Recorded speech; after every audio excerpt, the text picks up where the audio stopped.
मुंबईनंतर आता पुण्यामध्ये पाणी कपात लागू करण्यात येते। दरम्यान पुण्यामध्ये पुढचे 8 ते 10 दिवस काही भागांमध्ये पाणी पुरवठा ठप्प राहणार आहे।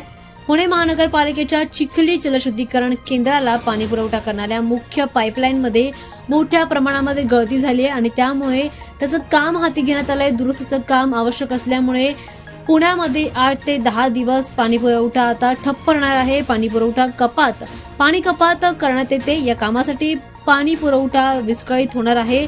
पुणे महानगरपालिकेने पाणी जपून वापरण्याचं आवाहन देखील केले। माहितीनुसार पवना धरणातून चिखली शुद्धीकरण केंद्रामध्ये पाणी वाहून नेणारी 700 मिमीची मुख्य पाईपलाईन अचानक फुटली आणि पाईपलाईन फुटल्यामुळे हजारो लिटर पाणी वाया गेले, ज्यामुळे पुणेकरांवर पाणी संकट वाढण्याची शक्यता आता व्यक्त केली जाते। ज्या भागात पाईपलाईन फुटली तो भाग दुरुस्तीसाठी अत्यंत आव्हानात्मक असं सांगितलं जात आहे।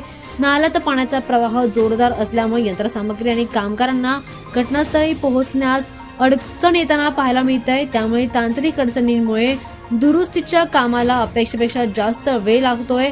त्यामुळे पुण्यामध्ये 8 ते 10 दिवस पाणी कपात लागू करण्यात येते। दरम्यान या काळामध्ये नागरिकांनी पाणी जपून वापरण्याचं आवाहन देखील महानगरपालिकेने पुणेकरांना दिलंय।